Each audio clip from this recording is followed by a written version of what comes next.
Oh, Pedro, how you doing? Good, good. Good to see you, sir. Okay, we'll circle back around to you. If you don't mind, Pedro, I'm going to keep rolling. I'm just getting into, we're going to talk about, and I should have my screen shared, and you guys are always welcome to hit your, you don't, if you don't want to keep your camera on, you do not have to do that. Okay, that's always your right to do. I support you in that. All right. Um, let's see. Here's the document I'm going to look at tonight. All right. So, the topic I want to talk about tonight and for the next, I think at least 30 minutes, and then we can discuss it a little bit, unless I go long winded. And I actually had some extra topics down below this where the whole concept of raising private equity, a lot of you, and in fact, I should ask right now, how many of you have taken a class on raising private equity?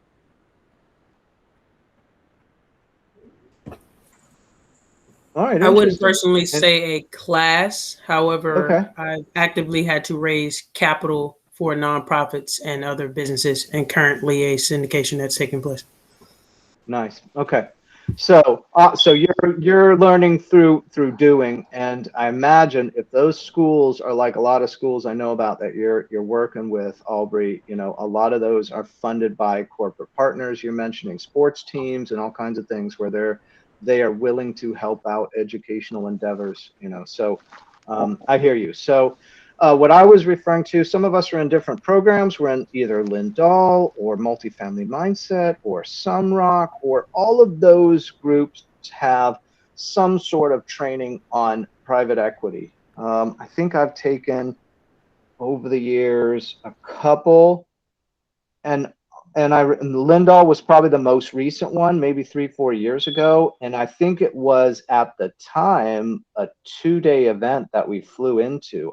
I honestly can't remember that much about it, and I think I would agree with you, Aubrey. Once I got into actually raising money, it didn't seem like the class I took was very helpful to me. I'm not sure it was sort of I don't know if it missed the point or it didn't cover sort of the issues that I was running into, but I kind of lost track of what they taught me in that class. So, with that said, so there's this concept that some people are good at finding deals. If you can find the deal, then you get to now talk to that sponsor and discuss how much of the GP you get to get as part of finding that deal, right? And that's probably the best way to get GP is finding deals because you're going to get more of it. However, I would argue to you that some of us are good at raising private equity. And I'm telling you, it's a way that if you're good at this, you can get GP and properties, and it might be additional. Let's say you find the property, right? And you're then able to raise some percent of the raise for that property. You can expand your GP portion for that property, right? So I would argue at the very least, you're using it to get GP to start with, but at the most, you're using it to expand your GP um, uh, portion within the property sort of structure. Okay. Um, we ask how many have taken a private equity class, and not that many of you. So what I guess I'm trying to say there is I went to a 2-day class on this, right, where we sat there for whatever 6 or 8 hours a day, learning about the content. In 30 minutes, I'm going to give you the opposite of that. Okay. I'm going to give you the bulleted presentation of what we've experienced through our raises for syndications and what was most important to us. All right. So I'm going to try to break it down. Then I'm going to always do what you hear everybody do these days because we live in America, and I always hear this about the number of lawsuits in America that we're only 5% of the world's population, but we make up 80% of the legal action of the world, or some crazy thing like this, right? The 20/80 rule. I am not an attorney, you guys. I'm an engineer by training. I have a business degree and I have an education degree. Okay, so my experience and what I'm talking about here is just what we've been through as raisers for. I think we've raised for 6 different syndications. And in all fairness, and just to give you also, I'm always trying to put into context, how far along multifamily geeks are. And I'm always arguing to you guys, you're trying to reach out ahead of you to people ahead of you on the curve and pull yourself up alongside them, right? And at some point, you're trying to reach behind you and grab the students in multifamily and pull them up with you, right? So there's this idea that Our experience, I don't think is the greatest experience for raising, but we've done it for 6 deals. We've done it, just in this last one, and it's not a massive amount of money for us, you guys. On this last deal in Birmingham, we raised $500,000. Okay, and that was 13 different investors. So we've got a lot of investors who love to put in 50,000. Okay, they want to put in 50, 50, and 50. All right. So and by the way, Aubrey, you're welcome to, you can also do you have full editing rights on this, so be a little careful, but you can you can do file download your own copies. All this, you guys, is for you to use at will, okay? Cut and paste it or download PDFs or whatever you need to do with it, all right? So on that deal in Birmingham with 13 investors and $500,000, that one we actually formed our own LLC, raised the money into the LLC, put the money from the LLC into the syndication of one of our friends, Steve O'Brien, over at Arcan Capital in Atlanta, Georgia, right? So we became the largest investor by pooling our investors into a separate LLC. Now, the interesting issue with that, so I've got some experience, right? And I've done it multiple times where we've gone out and raised at least $500,000 on at least 3 of the deals. And then the other 3 were small numbers, like literally 100 grand we raised when we were first starting. I think my first experience with getting G for a raise was with Daniel Woodford, another sponsor from Lindahl, where I met him at Lindahl. And that was Castaways. Actually, we're still in that deal right now. We're still in Castaways in the city below Atlanta, Georgia. I'll think of in a second here. And for that one, a lot of times the sponsor will say to you, he'll say, I will give you GP, but you've got to raise at least $300,000. Right. And that was his stipulation on that deal.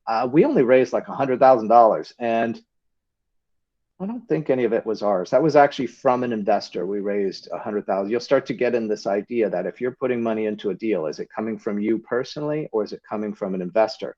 And I'll talk to you about that in a second, about how you'd like to do that, depending on if you're a sponsor or if you're the person raising the money. But for that one, he went ahead and said, okay, you guys, I know you only raised 100 grand, but I'm going to give you, I forget, it was like 1.5% of GP or something. And just on that note, when we do our splits, a lot of times you'll ask us, okay, as a sponsor, how do you like to do your GP splits? We like to do this kind of 20% for raisers, 10% other, and then split the remaining with the finding team. And that can get more complicated. Let's say the finding team has 5 people in it. Let's say, so 20 and 10% is 30. So you're left with 70%. Let's say you split 35 and 35. 35 for MFG and 35 for finding team. If that team had 5 people, which a lot of you were on our raising teams where we had 5 people on those, right? That would then be 7% per person on the team with, let's see, can I put this in here? Team with 5 members. And we always argued to you as part of that process that you shouldn't, don't worry about getting, like, oh, this person on our team is less important or this person on our team is more important. Don't try to play that whole game of divvying up GP. Just go, if it's 35% and there's 5 of us, we all get 7. Just simplify your life, okay? Because you'll be sitting around for days talking about who's more important. And then if this guy or girl ends up with 1% more than somebody else, inevitably somebody starts to feel something later. And there's always this concept, somebody will work harder than others at different times on the team. And I think a lot of you have been on enough teams where you've experienced that. So I would push for always trying to split things as evenly as possible. Okay, so this 10% other often comes up. You guys will ask me, well, what's 10% other? What does that mean, right? And so you want to reserve some of your GP for special purposes. Sometimes we'll have a partner in the deal where they're going to do some work for the deal. Like, let's say they're going to handle some of the asset management responsibilities. We can use that 10% to sort of pay them for that work along the way. Okay, so 10% others is what Daniel paid us. We actually didn't hit enough to pay out of the 20%. He had given that to other people because of this min of 300,000 rule he had, but he gave us a percent or something out of that 10, right? I'd argue that that's Daniel reaching behind him and pulling up students behind him. You know, that I would argue that's a perfect example of a sponsor including people, because that changed our life. That was the first GP we had ever gotten. And it is a fact that out of the students that go into multifamily, there is a percent of us, and I would argue it might be quite large, that never ever can find a deal or get a percent of GP. It can be a very elusive goal for some of us. Okay, and that's why I'm always arguing to you, stay in the industry longer. If you didn't get it yet, don't worry, you can still get it. Just stay in this industry longer, right? And surround yourself with people. I would argue Daniel's a values match for us, where we were, you know, that's the kind of thing where he didn't have to do that. That was done. And I can tell you other things that sponsors have done for us, where we just look at that as, you know, that pay it forward kind of concept. I don't know what he necessarily got out of that. He was giving something to us as a mentor and a trainer and a coach that he was unpaid for, right? He also, Daniel, I'll tell you another time, we were sitting at a meal eating lunch together. It was on that Castaways trip or another one. And he said to Ben and I, that was when the Multifamily Geeks was just Ben and I before Paul came on board. And he turned to us and said, what property are you going to present at Lindahl's Shark Tank this year? And I might throw that out at you guys just as to you know, we're coming up on UP. The next ultimate partnering for Lindahl is October 1 through 3 in Dallas, I believe. And I believe some of you guys are going to that. There's going to be a Shark Tank event there. So I would put in your brain right now, what property are you going to present at Shark Tank at that ultimate partnering? And so you're thinking about timing. Do I have a property that underwrites well enough to present at that moment to that group? Because they put a dozen sponsors on stage, and you go up to a microphone and you go, I got a property. It's in this city. It's an entry cap of this, an exit cap of this. It's a whatever return IR, and they start peppering you with questions. It's an awesome experience. You're gonna learn a lot. Okay, it's a lot of pressure. If you're like me, I was not. You know, I can't tell you that I went up and did that without some sort of fear in my heart of failure or whatever, right? Any number of fears that were crossing my mind. But we ended up doing Shark Tank, I think 3 times now. And the Birmingham property was a Shark Tank property that we bought, that we closed. So, I mean, it happens, you guys. I know how this industry is. You look around going, is anybody making it? And yeah, there are people making it, and there are people doing things, and it's a lot of fun. So I would put in your brain right now, what kind of property are you going to present at Shark Tank? All you got to do is call Jeannie, and if you need help, we'll call on your behalf, trying to argue for you too, and going, hey, I got this person, they've got a property, let them do Shark Tank, right? Okay, so tiny bit off the mark here, but I think I'm doing okay time-wise. Okay. So here's my take. This is probably the meat of the whole presentation here tonight, right in this section here, right? So let me present this. Student raisers a share of GP. So this is the idea. I'm a student in multifamily, and if I can raise money for a property, I can get a portion of the general partnership, and I can now be what is essentially an owner of that syndicated property, right? That's what general partnership means. You're an owner. The general partners are the controlling partners. That's as opposed to the limited partners, who are the investors. Okay, and I didn't cover too much of that. I'm kind of assuming you know a lot of that, and I apologize if I've taken too many liberties there. So most syndicators that I know, and it varies, and the syndicator will tell you, and we can call him a syndicator, or he or she, we can call that person a syndicator or a sponsor. All right, they could be both. That word could apply to both. So syndicators / sponsors will reserve some portion of GP for private equity raisers. The typical number I've heard is 20% of the GP set aside for raisers. The formula is the portion of total raise, is the portion of the total raise. Okay, I can't figure out what I wrote there. It's 20% of the GP. Okay, let's see if my example, my English there is not very nice, but let's see here. Example, $2 million raise, student raises 200K, the student gets 10% of the 20% GP. Okay, now in all fairness, when you start to calculate this out, you start to take 10% of 20% and then say it's a 70-30 split and there's only 30% reserved for the general person. So you take 10 times 20 times 30 of the deal, you start to go, that's not very much GP. And I would argue you're right. I mean, it could be only a few percents depending on how much of the raise that you're contributing to.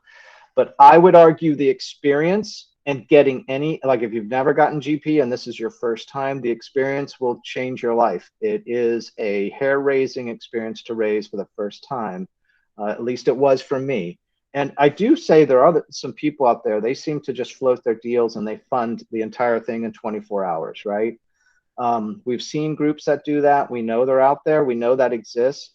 I kind of went through a dicier process, me and the geeks. We for whatever reason, the sponsors we were hooked up with was never quite that simple. It was a lot more exciting, all right? Kind of like a roller coaster. So I would say it's not always just the thing fills right away, okay? And if it does, God bless you, okay? Just run with it. But if not, it can get into a real grind of starting to call everybody you know and their brother and saying, hey, I got a deal. Are you interested in investing in it, right? But that 20% is what you're going for. And we do that too. When we sponsor, we like that idea of 20% for private equity raisers. Okay. Students own investments as LP counts toward their portion of the 20% GP, right? So I would argue to you, if you're finding a deal to raise for, it's going to happen two ways. If it's through the geeks, like I'd like to find, I sent an email out to all my sponsor friends going, what do you guys got? We just paid off we paid back that $500,000 on the Birmingham property. All those investors keep asking us, what do you got? I got to keep it working. I need to give it back to you, right? So I know I can raise $500,000 without blinking an eye, right? So I'm looking for a next deal to raise for. Now, if I can find that, I'd love to sort of negotiate on behalf of the Geek group and get the sponsor to give a good sort of a good package to the equity raisers. All right. And if I could do that, this is one of the things that's a little bit arcane, but think of it like this. Say we had a deal to raise for, and say it's this one up here. We're going to raise $200,000 for a $2 million raise. Say 50,000 of that is out of your self-directed IRA. I want the sponsor to agree with me in advance that that 50,000 gets counted toward my portion of the GP. So in other words, let's say out of the 200K I raise, 50 is from me. Technically speaking, that's not a raise from an investor, but at the same time, we kind of have a unique relationship with that sponsor because we're raising other investment money also. I would like the 50,000 of my personal investment to count toward my portion of raising the overall raise. Does that make sense, you guys? And you can stop me because sometimes I'm not very good at explaining this. Does that make sense? So, Max, I do have a question. What about the escrow? So when it comes to capital raising, there's also that that risk money or that upfront money. Yeah. When it comes to the raise piece, how does that factor in?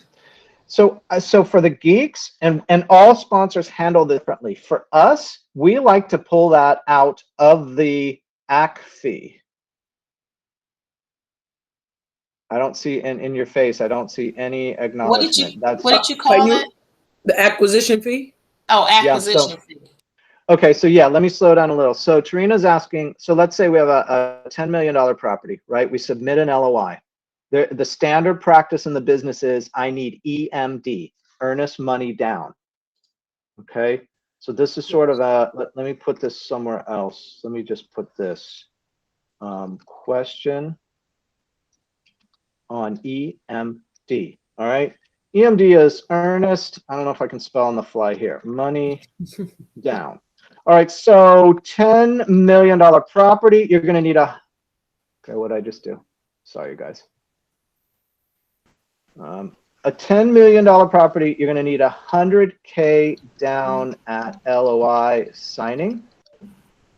And you're going to blow probably 50 to 75K. Yeah, you guys can follow me as I type and fix what I'm typing. Thank you, Justin. Thank you so much. Okay, so if it's a $10 million property, you get your LOI accepted. They want 100K right then and there, right? To go into escrow and start to say that, and they're going to try to push you for making it hard and not getting it back if the deal doesn't close, which you're going to resist at all possible. And especially your sponsor who's putting that up is going to resist too.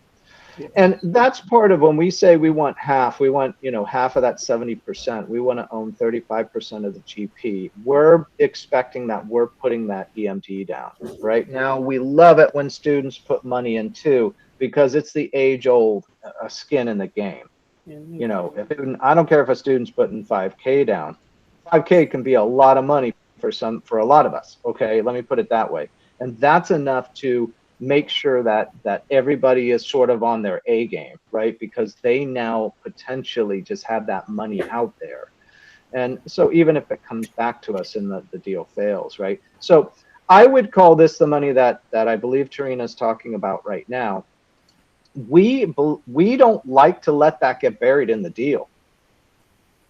If you need $175,000 to buy this $10 million property and you bury it in the deal for the next 5 to 7 years, how are you going to buy the next deal? You have to have another 175 around, and that starts to get tough after 3 deals, right? For a lot of us. So we like to, you always look at my underwriting template. You're like, why do you have the AC fee at 5%? Because let's say that let's say at 5% on this $10 million property, now you got a $500K AC fee, which stands for acquisition fee. I want to pull out the 175 from the AC fee and pay it back to the person who puts it up. And if it's MFG, and even though we got 35% for putting up that money, that's part of what we get. Right. So let's say it is MFG and they put up 175K. I want to see that come out of the AC fee. So 500 minus the 175. And I would argue to you, you're going to pay that person because it's not always MFG. If MFG is out of money because we're in 3 deals or whatever happens, because I've got money in a flip right now in Texas. I got money in a single family home build in Atlanta. I mean, I have money all over the place, but it means that at the moment, all my money is different places, right? So I might need to go borrow the 175. So I'm going to pay that person 20% on their money for using it for 4 months. And maybe I can pay them 10%, but it might be 500 minus the 175 times 1.2, which means you're paying them 20% on the 175. And let's just keep it, I don't have the 1.2 in there, right? But I'm back to now, does that leave me with 325 now to split between whoever's splitting that AC fee with? And I would argue this, we're going to talk about this in a second, and I do realize I might start to get long-winded on this because this can get complicated pretty quickly. I would argue to you, Tarina, you're trying to pull that out of the AC fee. Does this make sense? Okay. And if you guys are hearing what I'm saying, and you guys have been in real estate one way or the other, you know how this cash game goes. You run out fast. We're always running out of cash. All right. We're always looking for more cash. And it's always more than you expect. You're like, 100 grand is 1% for the LOI, but then you start putting up for the syndication paperwork, 25, the environmental, 5, the property inspection, 5, the title insurance, 10. That's how you hit that extra 50 to 75K there of expenses as you're rolling through this contract period. So I want to offer that person who puts that money up 10 or 20% on their money and pull it out, give it back to them so I can have it right back on the next deal and use it again. Okay, so is that kind of, are you guys clear with me on how that's sort of separate from GP, but at the same time, it's all in the mix here? Okay. Yeah, I got a follow-up question similar to that or relating to the acquisition fee. During sponsorship back in, I guess, December, one of the other sponsors mentioned that if we were doing a deal, that they would be open to allowing me or whoever is part of our group to use portion or if not all of our acquisition fee to put back into the deal to, I guess it would be as a limited partner position. Is that something you're open to? Yeah, I think so. Yeah, I think so.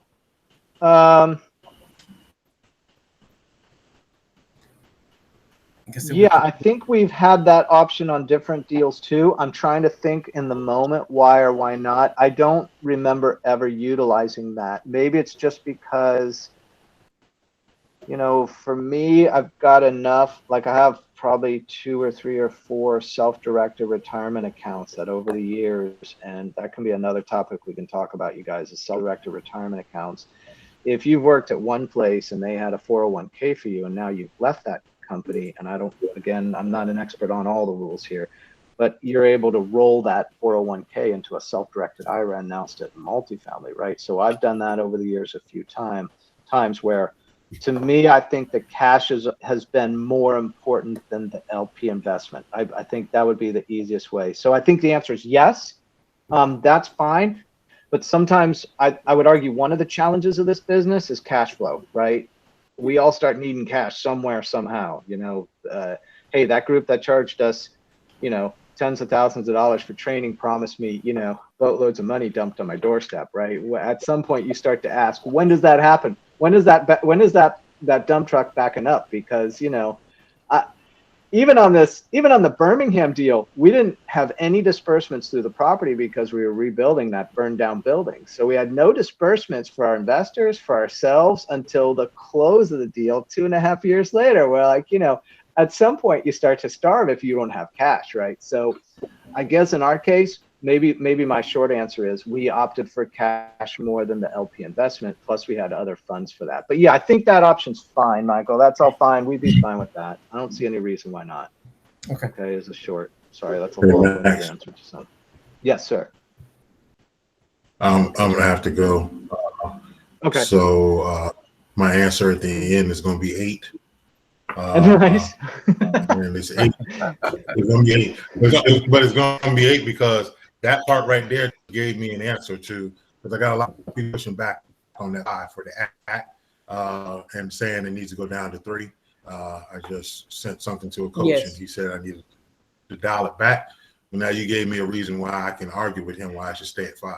So now you hit an 8. Really, yeah. You hit an 8 tonight before I even get to the end. So thank you. It's not a rating of me, you guys. It's a rating of the meeting. Just so you know. Go ahead. Max, I have a question as well. We're also talking about acquisition fee. Sometimes when an individual doesn't have funds to put into the deal and they brought the deal to the table, sometimes they can take their portion of the acquisition fee to actually put back into the deal for skin in the game. 1, 2, if the property's, let's say 70 units or more, you would also be highly encouraged to have a property manager, and someone has to manage that property manager. So there's also a form of an acquisition management fee as well on top of the acquisition fee. Correct? Yeah. And so we call that management fee an asset management fee. Asset management fee. And interestingly enough, you guys, some of you are from different groups. Like Ben's not on the call, but he's from Sumrock originally. Most of you guys are from Lindahl because we're from Lindahl.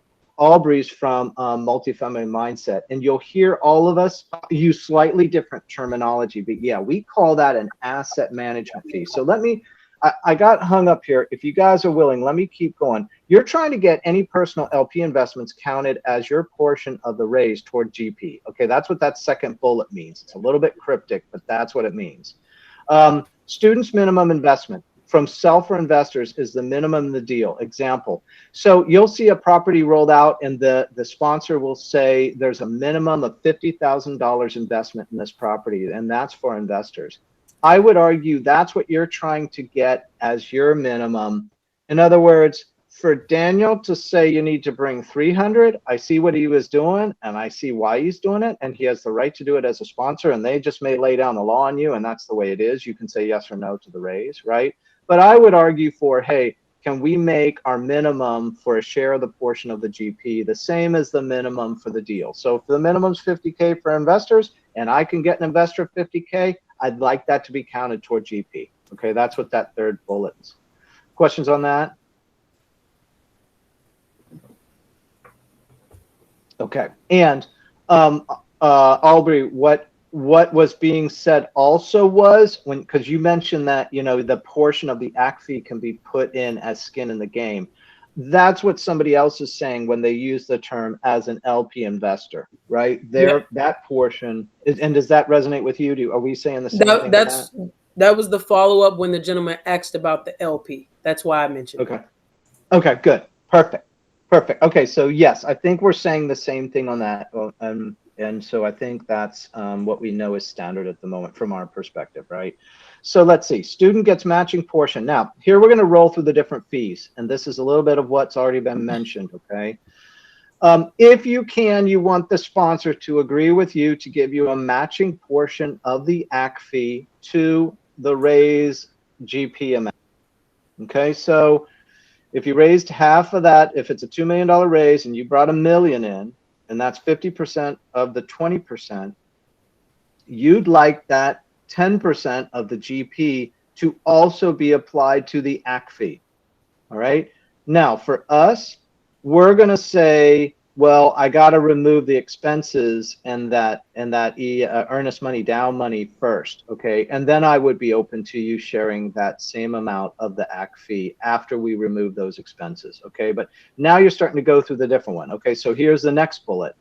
Can you also get them to agree to give you that same portion of the asset management fee? And again, this one, this is kind of the ideal for you guys. And this is what nobody told us before we did that first raise. Like in that discussion with Daniel Woodford, honestly, we were so happy to just get 1.5%. We didn't even know about this stuff, okay? But you do, okay? You've got people that are talking to you and you're going through an educational process. It doesn't hurt to ask, can I get that matching percent of the asset management fee also? Now, the sponsor slash asset manager, because they can be different. Oftentimes they're the same person, but they could be different.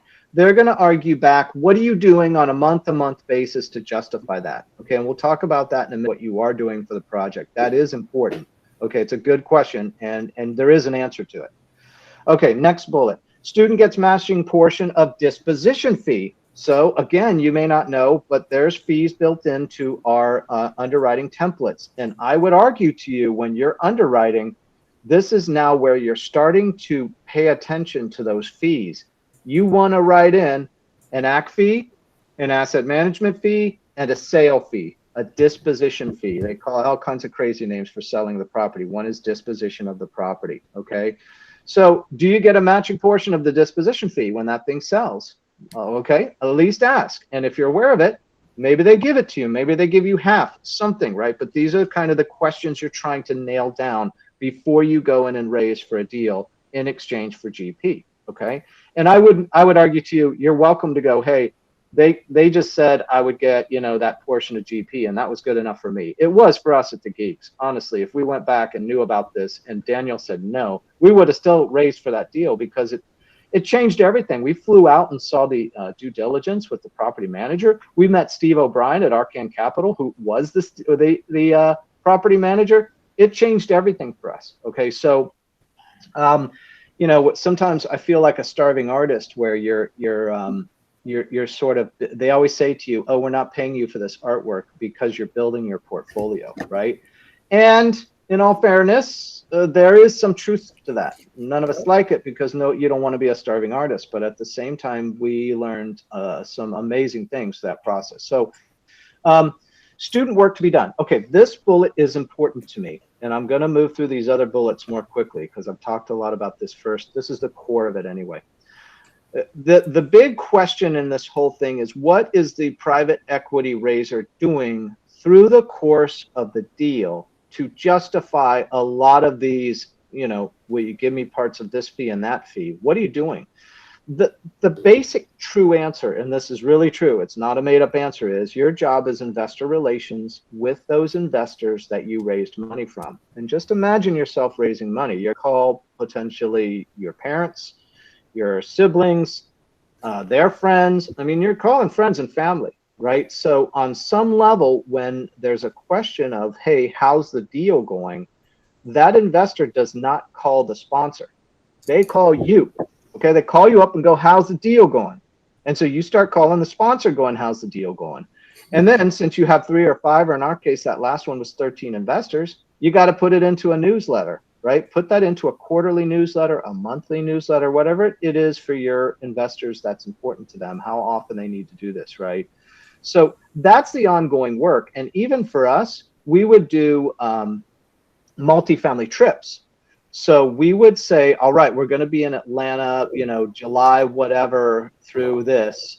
Fly in and meet us. We don't, you're on your own dime, but fly in and meet us. We're going to tour the property, meet the property manager, meet the asset manager, and talk about the deal and how it's going.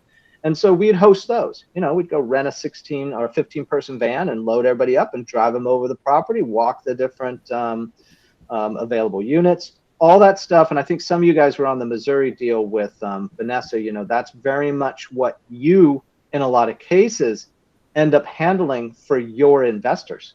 Very, very interesting, right? Where at the first you're like, the sponsor will handle that and take care of my investors.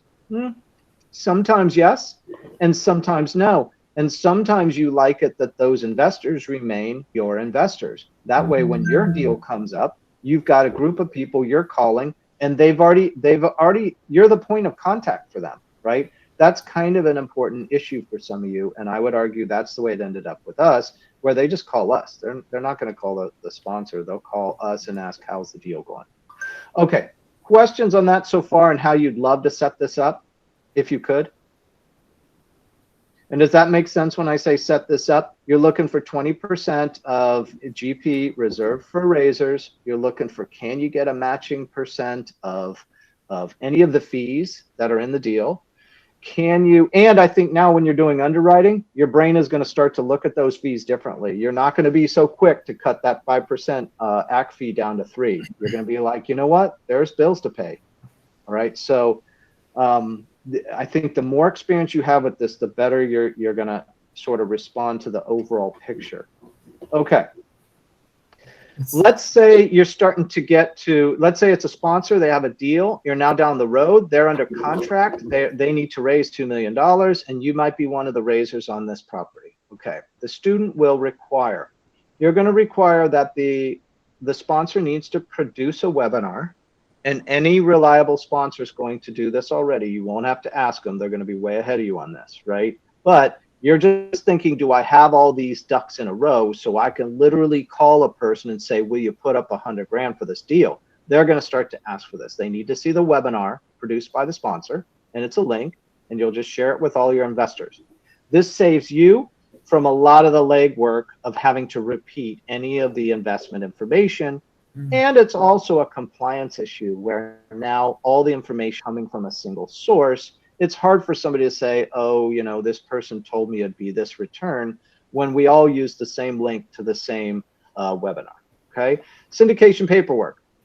I put OM, operating agreement. There's also a PPM, a private placement memorandum, basically 3 documents in the syndication paperwork. That needs to be produced ASAP. And if it's an attorney, sometimes they sit on it for a number of weeks and it's hard to get that document, and your investors need to see it. Okay. So that's important to have. The total amount of raise needs to be nailed down, and we'll talk about an MOU right in the next section. Any raised money above the total raise is considered more than 100%. So here's a potential problem of raising private equity for a syndication and a sponsor. The raise amount keeps fluctuating. In the beginning of the deal, they're like, we need to raise $2 million, right? And now they come back to you 4 weeks in and they go, oh, we need to raise 2.2 million.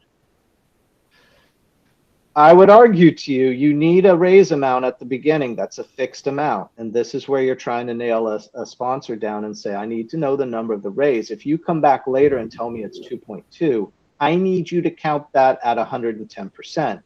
You can take that extra part of the GP out of the 10% you reserved. And it's a little bit complicated to understand, but a sliding goalpost of the maximum raise starts to change all the percentages of what you've just raised. So if it's a $2 million raise and you raise $1 million, you should get half of the 20%. But if they slide the number to 2.2 now, it's not half of the 20% anymore. Your percent starts to slide unless this has been considered in your discussions with the sponsor at the beginning, okay? And it's a little bit complicated, but if you're willing, I'm going to try to push on to this. The account for depositing money must be open and wire instructions ready.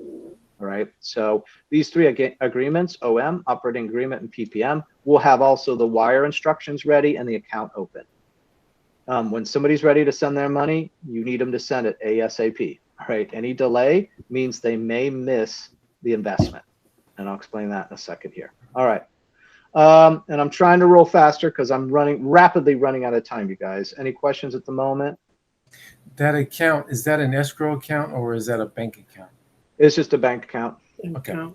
Yeah, it's just a bank account. We opened one for ours and started, putting in 50 here, 100 here. That's the way it gets wired in, and you go look who it is, and then you call them up and go, I got your money. And then you go back and make sure they've signed the documents too. Okay, so produce an MOU with the sponsor. All right, a MOU is a memo of understanding, and some of you in your professional lives use these. All right. It's not a legal agreement. So an MOU is not a legal contract, but a one-page bulleted list of raising terms agreed to.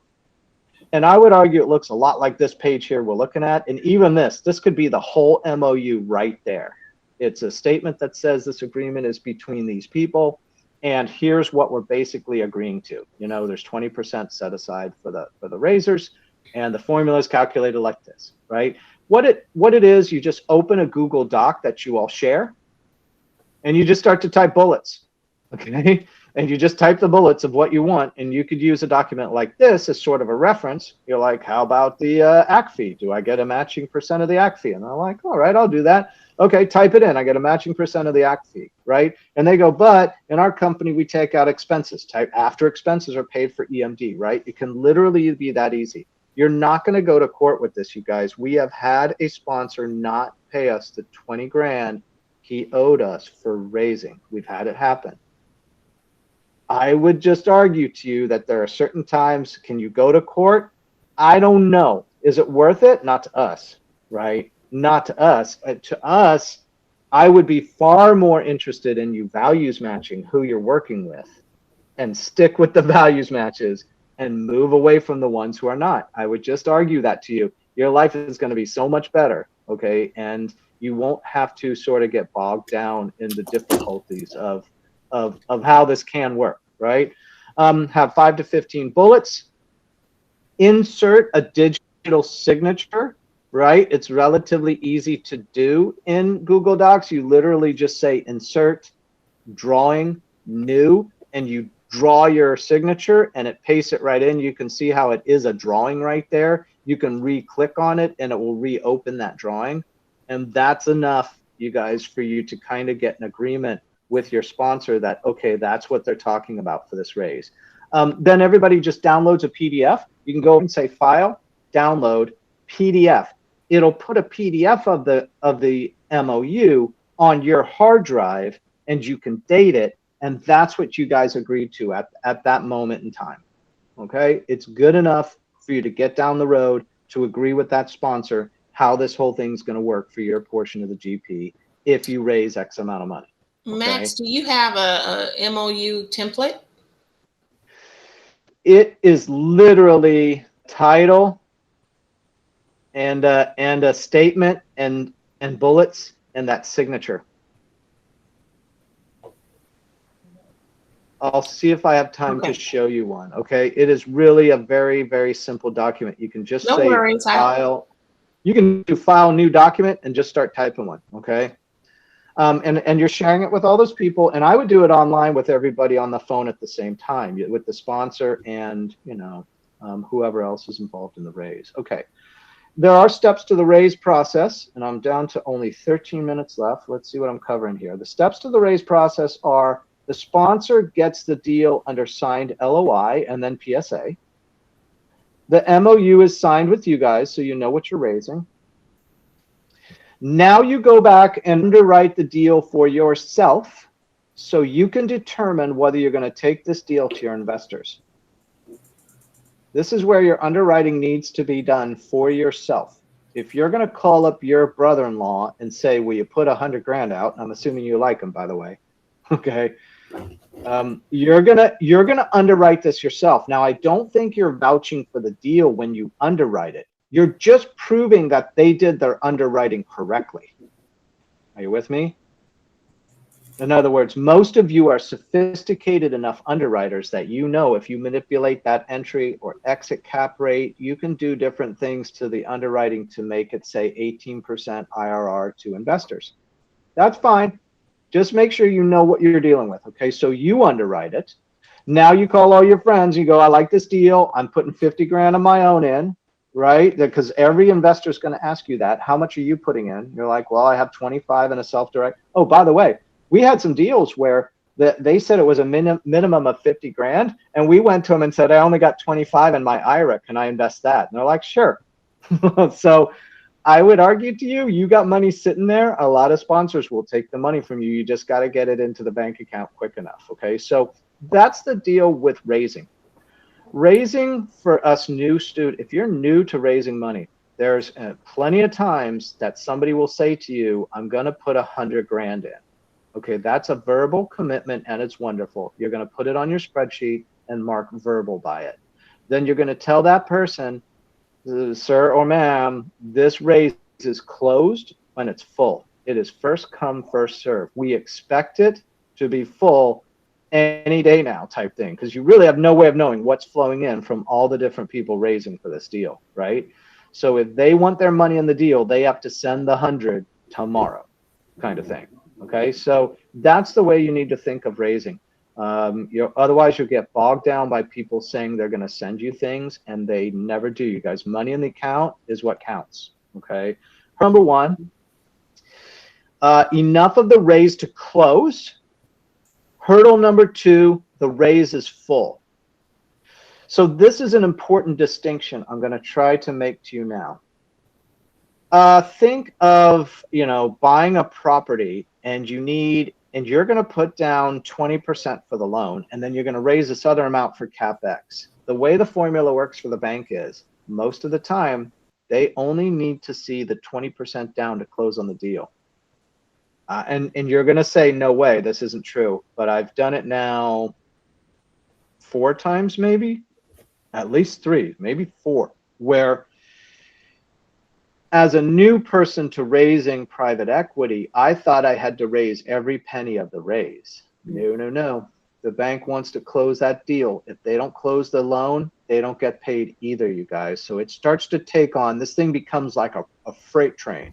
Everybody starts to push to close. All right. It starts to roll down the tracks with so much momentum behind it. And you can't stop it. So you get all the money in the account you can. And if the bank says it's okay, you close. Now that would mean, okay, so go to the next one, closing even though the raise is not full. As long as there is enough of the raise filled, the deal can close. The raise continues after the close of the deal. I know your brain is thinking, I've never heard of this before, and I never had either. Then we did it 4 different times, Yep. Just close the deal. Get that property. It's yours now, right? You don't have enough to do the caps yet. So what? Just call all your investors and keep raising. It's not full yet. They say, how soon do I have to send my money? You say right away, because I don't know how long it's going to be open. Right now, we'll talk about the different types of investors in a minute, because that whole right away statement is an issue. Especially we'll talk about, sophisticated versus accredited. But let's keep going with what I got here, given the time. I've been in deals where 6 months later we were still raising. No kidding. Okay, it'll blow your mind to see what happens through some of the deals, and that would be just. I would argue too, the kind of deals you're going to raise for are ones where the sponsor doesn't have a good database for raising to begin with. In other words, if they're a sponsor that can raise the 5 million themselves right now, why would they even need you, right? They'll just go raise it. Yeah. So once they say to you, yeah, you can be a raiser on my deal, this is going to tell you something about the deals, and it's not a problem because you're looking for these deals too. Okay, so, you know, we don't always have a perfect path through this industry. You're looking for the ones where they don't have enough to raise. So that means you may end up in times where you're closing on a deal without the full raise done. Okay, don't let it bother you. Just be aware this can happen, and it's like a roller coaster, but it's you know, it's a crazy industry because on every deal it's been different. On one deal, we raised enough to close. Then we raised the rest of the CapEx in the next 6 months. Then we sold the deal a month later and returned all the CapEx to the investors. Never used it. Never did the value add, you guys. It was worth so much money in 18 months. I think it was a 40% return, you guys. It just 3 years ago in Atlanta on a 250 unit. We didn't even do any of the work. Why bother? You can still sell it to the next guy. He's going to buy it and do the work and tell his investors, we're going to do a value add. Leave the meat on the bone for that next person to buy. Okay. So that's kind of crazy, but probably I would have never known that if I hadn't been in those deals and it happened. All right. So GP on the loan versus GP after the deal closes. So this is another issue where students go to the sponsor and they say, where's my name written that I have GP in this property? And the sponsor is going to tell you your name's not written anywhere until the deal closes, and then I'll put it on a list. And you're going to have to be okay with that. And here's why. Think of why. If you roll 20 raisers into a deal, the bank is going to look at all 20 and vet all 20 for their financial worth. Okay? And trust me, the sponsor doesn't want any of us 20 on there. He's got enough trouble to close this thing with the 3 or 4 or 5 that he needs to do it, right? So what he or she's going to do is the sponsor's going to make a list afterwards, and it's legitimate, you guys. It works. I mean, I would argue stick with your values matches, okay? Go vet them first for values. If they're a values match, this pretty much works all the time, okay? They're going to just write a list and do a spreadsheet and show the percentage GP on that, and that's your percentage GP. It's written on a list after the deal closes. It's not a part of the actual deal. You're not on any of the official paperwork as a GP holder. Don't worry about anything. When you go to your next deal and you say, I held GP here, they'll literally call that sponsor and go, were they involved in this deal? They know, we all know each other, you guys. It's a small industry. So, you know, you'll just say, yeah, they raised money for me. They were on the GP after the deal. We know what that means, okay, before and after closing. We understand, you know, what this means to be a GP holder, and it's on a list after the deal closes. And they might use different words for that. Questions on that? Okay. Max, I did have one quick question, but the LOI is in the RE or the investor's name, or the joint venture name, the umbrella LLC, right? Yeah, I would argue the LOI is in the sponsor's name. Yeah, the sponsor is the human on the loan that carries the weight for the broker and the seller to, okay, we'll sell this to you. Okay, that's the sponsor. And that's what they're getting the GP for. That's why they're getting that 35%. And a lot of, you know, I think Vanessa asked for 50% of GP, you guys. So be ready to cough up GP. It's what are we going to do, right? We need them to play that role, and they can't play it on that many deals. They do run out of their ability. So they're looking to maximize their work too, right? And that's part of, you know, getting to know sponsors and being comfortable with them. So when you find a deal, you're ready to go down that road with these partners. And I would argue it goes way back because of values. And the values have saved us so many times, and we made a lot of mistakes before the values, and it cost us, you know, I could add up a dollar figure. It's probably 6 figures that it's cost us in not knowing and not vetting for values. We didn't know at first. We just didn't know how to do that. Okay. So how to talk about a raise with investors. This is this could be a whole page or two long. Okay. I'm just going to kind of deal with the ones that came to mind. When is the money due? That's what your investor is going to ask you. You're going to call up your mom and you say, Mom, I'm putting 50 in. I think you could put 50 in. I think it's a good deal. I think this one's going to pay back 15%. I think it's a solid investment. I trust the sponsor, right? Mom's going to go, when do I put the money in? You go, it's ASAP. It literally is first come, first serve. If it's full, you're out. Okay. So send the money if you want to do it, right? Just make a decision. And I would argue you're talking to investors in two different ways. Are they accredited or not? Accredited investors, tell them they know the deal. Send it right now or you're out, right? Non-accredited, you're going to talk to very differently. All right. And I'll cover that last thing as a disclaimer after I roll through this. What will the property return? You're always going to say things like, if we hit our projections, the IRR is, the AR is, the COC is, see the official OM from the sponsor, because we put all this down on paper and you want them to look at it for themselves. But this, if we hit our projections, that's your legal understanding of what an investment is. An investment means we can lose all our money that we put into it. That's not a loan. It's an investment. That's what it is. Okay. So can I see your underwriting is what your investors are going to go. And I'm arguing to you, you're recommending that they underwrite the deal themselves. And if they can't, I would start to be worried about that investor.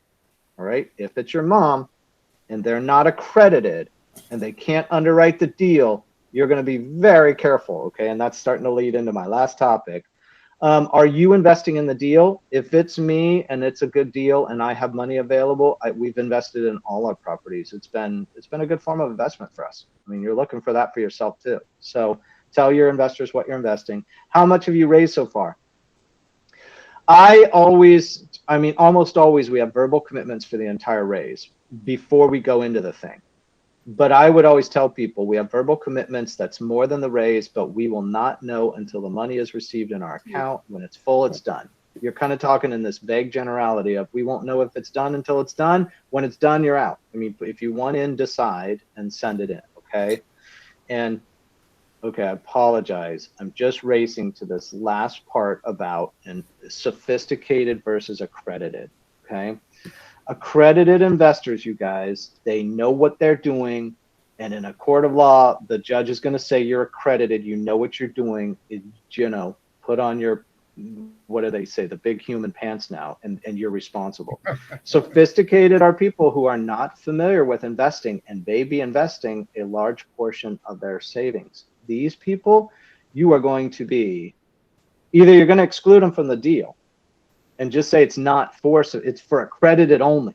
And that's where most of us head, because this is danger ground here. If they don't know about investing, you're going to take an infinite amount of time with them and you're going to give them every opportunity not to invest in the deal. Because, these are the people who don't have experience with investing. They haven't been doing it their whole life. They don't have $1 million net worth, right? They need help understanding investments. And now all of a sudden you're becoming an investment advisor. And that's not a good thing in terms of raising private capital. Okay. So any short question, because I'm out of time and we got to go back and do the rating. Any short question before we end it? So go ahead, Michael. No questions. Thank you. I've been taking lots of notes. Yeah, you had to rush through a lot of things, but we'll definitely cover a lot of these topics in the future. Yeah, it was so I think make a list of your questions and I'll break out some subgroups of this, okay? And we can cover them later. But if you got a deal like this where you could raise, I think this would be enough for you to at least go in with your eyes open and possibly get a better deal for yourself in terms of GP. Okay, everybody go back to the Geek group meeting and scroll down to, there it is, rating. Oh, I like you guys. Look at this. Cabrin, Michael, Justin, let's see. Jay said 8. I'm typing in Jay's.